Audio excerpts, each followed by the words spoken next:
नमस्कार, आप सभी का स्वागत है। देखिए, आज हम क्वेश्चन नंबर 14 है वो करने वाले हैं। तो क्वेश्चन नंबर 14 आपके सामने स्क्रीन पर लिखा हुआ है, उसको हम पढ़ते हैं, उसके बाद इसको हल करेंगे। देखिए, क्वेश्चन नंबर 14 में लिखा गया है कि रौनक कॉटन लिमिटेड ने 100 रुपये प्रत्येक के 6,000 क्षमता अंशों के 20 रुपये प्रति अंश प्रीमियम पर निर्गमन के लिए विवरण पत्रिका से जारी करके आवेदन मांगे, जो निम्न प्रकार के है। 100 रुपये वाले कितने? 6,000 समतांश, ठीक है। कितने पर? 20 रुपये प्रीमियम पर, 20 रुपये प्रति अंश प्रीमियम पर। अब देखिए आगे क्या लिखा है। आवेदन पर 20 रुपये, आवंटन पर 50 रुपये। तो 50 कैसे होगा? 30 प्लस 20, क्योंकि 20 रुपये प्रीमियम के और 30 रुपये आवंटन के, अलॉटमेंट के। प्रथम मांग पर 30 रुपये और सेकंड मांग पर भी, अंतिम मांग पर भी 20 रुपये। 10,000 अंशों के लिए आवेदन प्राप्त हुए। 8,000 अंशों के आवेदकों को यथानुपात बंटन किया गया तथा शेष आवेदकों को वापस कर दिया गया। देखिए, हमने 6,000 अंश निर्गमित किए। आवेदन कितने के लिए प्राप्त हुआ? 10,000 अंशों के लिए। तो जिसमें से 2,000 अंशों की राशि तो हम क्या कर देंगे? वापस लौटा देंगे। बाकी जो 8,000 अंश है उनको यथानुपात बंटन किया गया है, ठीक है। आगे लिखा है कि शेष आवेदकों को राशि वापस कर दी गई और जो अधिक राशि है उसका आगे समायोजन कर लिया गया, ठीक है, कोई दिक्कत नहीं है। आगे लिखा है रोहित, जिसको 300 अंशों का आवंटन किया गया था, आवंटन और मांग राशि का भुगतान करने में असमर्थ रहा। रोहित, देखिए रोहित को क्या है कि 300 अंश दिए गए, 300 अंशों का आवंटन किया गया और उसने आवंटन राशि यानी अलॉटमेंट की फर्स्ट कॉल और सेकंड कॉल की राशि का भुगतान नहीं किया और उसके अंशों का हरण कर लिया गया, ठीक है। इतिका, जिसने 600 अंशों के लिए आवेदन किया था, मांग राशियों का भुगतान करने में असफल रही और उसके अंशों का हरण कर लिया गया। इन सभी अंशों का कार्तिक को 80 रुपये प्रदत्त में विक्रय किया गया, यानी जो हरण किए गए अंशों का पुनः निर्गमन है वो प्रति रुपये 80 रुपये प्रति अंश से किसको जारी किए गए? कार्तिक को निर्गमित किए गए।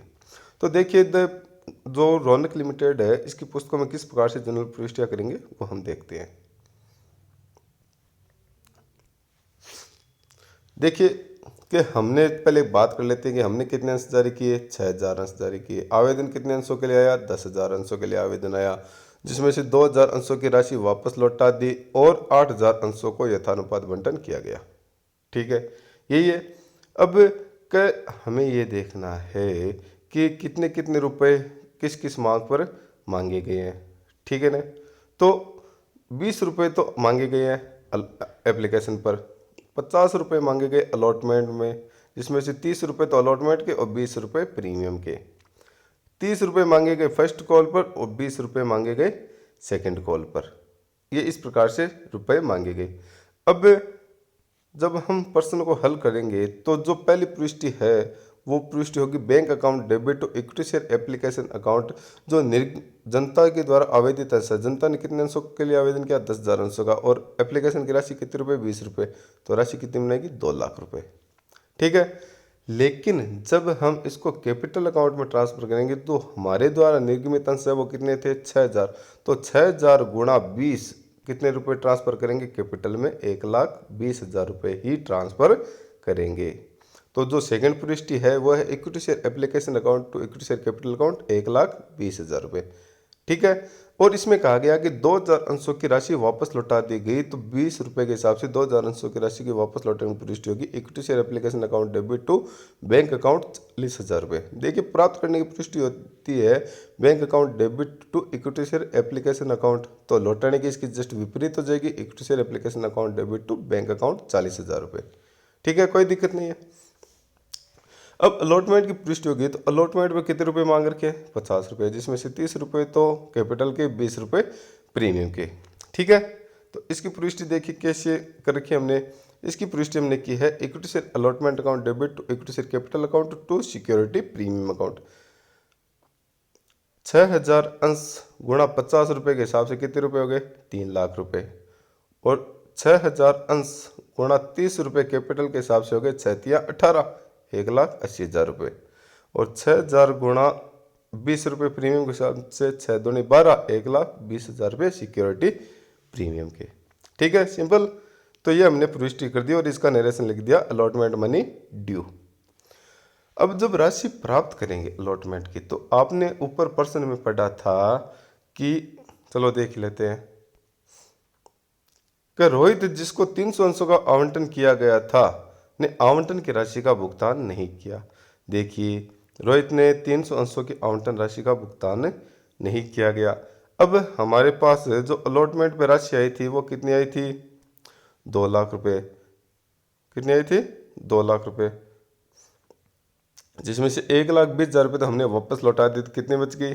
80,000। 80,000, 2 लाख रुपए प्राप्त हुए थे एप्लीकेशन के, जिसमें से 1,20,000 रुपये तो हमने कैपिटल अकाउंट में ट्रांसफर कर दिए और 40,000 रुपये वापस लौटा दिए। तो 1,20,000 प्लस 40,000 कितने हो गए? 1,60,000। तो हमारे पास एप्लीकेशन की राशि कितनी पड़ी अब, जो एडवांस हमें प्राप्त हो रखी है? 40,000 रुपये।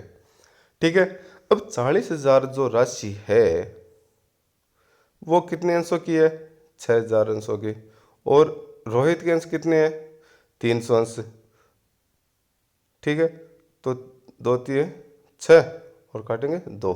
तो रोहित के कितने एडवांस पड़े हमारे पास? 2,000 रुपये पड़े हैं। इसको मैंने वर्किंग नोट में भी दिखा रखे, आप वहाँ देख लेना। तो 2,000 रुपये हमारे पास क्या पड़े हैं? रोहित के एडवांस पड़े हैं। तो जब हम अलॉटमेंट के जो प्राप्त करने की पुष्टि करेंगे वो इस प्रकार से करेंगे: bank account debit to equity share application account. जो एप्लीकेशन पर 40,000 रुपये एडवांस पड़े थे वो हमने यहाँ एडजस्ट कर दिए। और calls in arrear account debit कितने? 13,000 रुपये। ये कैसे है मैं बताऊंगा। और टू अलॉटमेंट 3 लाख रुपये। तो 3 लाख रुपये तो हमने अलॉटमेंट के कर दिए, और एप्लीकेशन के जो 40,000 एडवांस पड़े थे वो हमने यहाँ कर दिए। अब कि रोहित के पास कितने अंश थे? 300 गुणा अलॉटमेंट की राशि कितनी बनती है? 50 रुपये के हिसाब से 15,000 रुपये। और 2,000 रुपये रोहित के एडवांस हमारे पास पड़े थे, तो रोहित से कितने रुपये प्राप्त नहीं हुए? 13,000 रुपये प्राप्त नहीं हुए। वो हमने यहाँ दिखा दिए, calls in arrear account debit 13,000 रुपये। ठीक है, समझ में आ गया होगा। अब देखिए, फर्स्ट कॉल की हम प्रविष्टि करेंगे। तो फर्स्ट कॉल की राशि कितने रुपए थी? 30 रुपये। तो equity share first call account debit to equity share capital account 6,000 अंशों के हिसाब से कितनी हो जाएगी? 6 × 18, 1,80,000 रुपये। ठीक है। अब फर्स्ट कॉल की जब राशि हम प्राप्त करेंगे तो उससे पहले हमें ये ध्यान रखना है कि 300 अंश तो रोहित वाले हैं, और इतिका जिसने 600 अंशों के लिए आवेदन किया तो उसको अलॉटमेंट कितने की वो हमें पता नहीं है, तो हमें निकालना पड़ेगा। प्रश्न में कह रखा है कि जो 8 अंश मांगता है उसको कितने देंगे? 6 अंश। जो 1 मांगेगा उसको 8/6/8। तो जिसने 600 अंश मांग रखे हैं उसको कितने देंगे? तो हल करने पर इसको देंगे 450 अंश। कितने देंगे? 450 अंश। जिसने 600 अंशों का आवेदन किया था इतिका ने, उसको कितने अंश देंगे? 450 अंश देंगे। ठीक है। अब के 300 अंश तो हो गए रोहित के, 450 अंश हो गए इतिका के, कुल कितने अंश हो गए? 750। और जो फर्स्ट कॉल की राशि कितने रुपए है? 30 रुपये। तो कुल कितनी रुपए राशि प्राप्त नहीं हुई? 22,500 रुपये हमें प्राप्त नहीं हुई। तो जो प्राप्त करने की पुष्टि हम करेंगे वो इस प्रकार से हम करेंगे: bank account debit calls in arrear account debit to equity share first call account. First call की राशि 1,80,000 रुपये जो प्राप्त नहीं हुई कॉल्स इन एरियर में डाल दी 22,500 रुपये, और हमें 1,57,500 रुपये नगद प्राप्त हो गई। इस प्रकार से हम ये फर्स्ट कॉल की जो प्राप्त करने की पुष्टि कर लेंगे। अब सेकंड कॉल की जो ड्यू होने की पुष्टि हम करेंगे, तो सेकंड कॉल की राशि 6,000 अंशों की 20 रुपये के हिसाब से कितनी होगी? 1,20,000 रुपये। तो पुष्टि होगी equity share second call account debit to equity share capital account 1,20,000 रुपये। ठीक है। अब जब इस पुष्टि के आधार पर हम राशि प्राप्त करने की करेंगे, तो अभी हमने ऊपर देखा कि रोहित के तो 300 और इतिका के 450, कुल कितने हो गए? 750 अंश। और सेकंड कॉल की राशि कितने रुपये? 20 रुपये। तो कुल कितने रुपये प्राप्त नहीं हुए? 15,000 रुपये हमें प्राप्त नहीं हुए। तो कॉल्स इन एरियर की पुष्टि कितने से करेंगे? 15,000 से प्राप्त करेंगे। तो पुष्टि क्या होगी? Bank account debit calls in arrear account debit to equity share second and final call. तो 1,20,000 कितने प्राप्त नहीं हुए? 15,000 प्राप्त नहीं हुए। तो प्राप्त कितने हो गए? 1,05,000 रुपये हमें सेकंड कॉल के प्राप्त हो गए।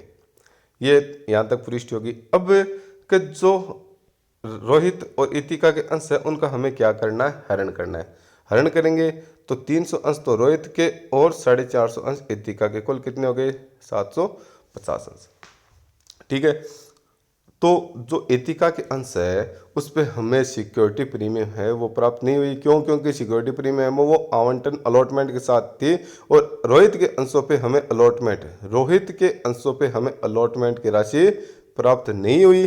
तो हम जब हरण की पुष्टि करेंगे तो यदि सिक्योरिटी प्रीमियम की राशि प्राप्त नहीं होती है तो सिक्योरिटी प्रीमियम की राशि को हरण के समय डेबिट करेंगे, ये ध्यान रखना आपको। ठीक है, तो हरण की पुष्टि देखिए कैसे करेंगे। Equity share capital account debit कितना 75,000 कैसे आया, 300 अंश तो रोहित के और 450 अंश इतिका के, कुल कितने हो गए 750 अंश, और 100 रुपये से कितने हो गए 75,000 रुपये। क्लियर है। उसके बाद में के सिक्योरिटी प्रीमियम के 6,000 कैसे है, तो रोहित के अंश 300 रुपये, 20 रुपये प्रीमियम का, तो कितने रुपये हो गए 6,000 रुपये। तो ये 6,000 रुपये यहाँ पर।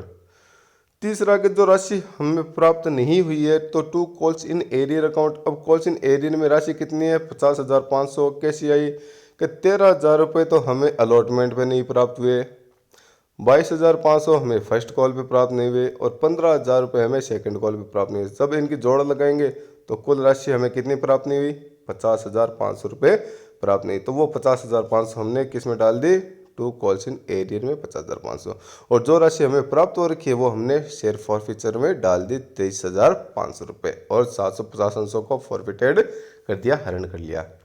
अब प्रश्न में कहा गया है कि इन सभी अंशों को 80 रुपये पे हम क्या कर रहे हैं, पुनः निर्गमन कर रहे हैं। ठीक है, कितने पर कर रहे हैं 80 रुपये प्रति अंश पर। तो प्रविष्टि क्या होगी, प्रविष्टि देखिए आपके सामने लिखी हुई है।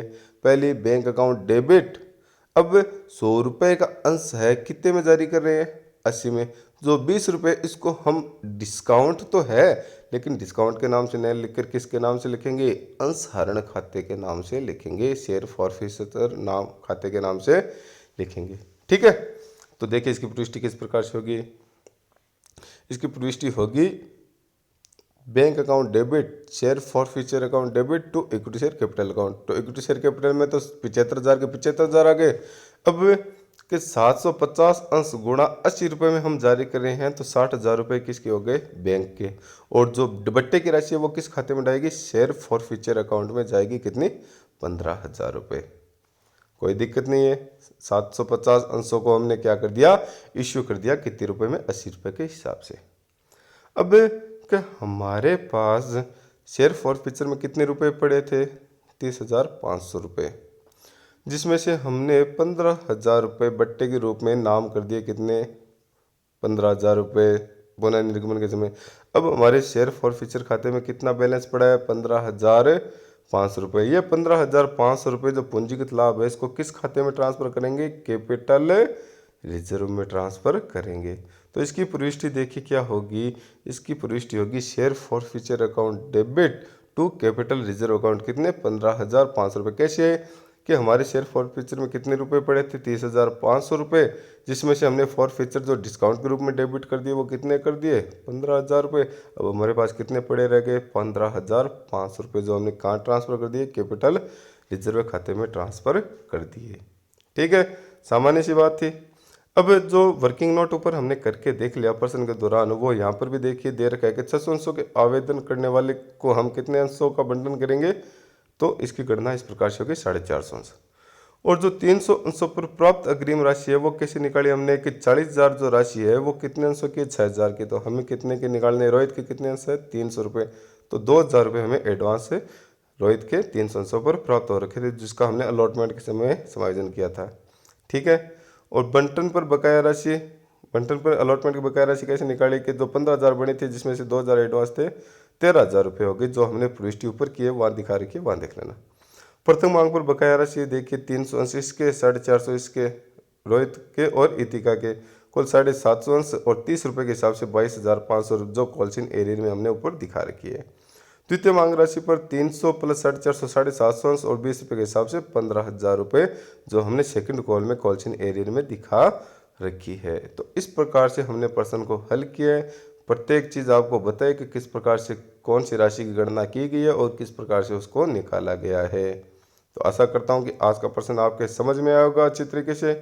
आज की क्लास में इतना ही, बाकी नेक्स्ट क्लास में। Thank you.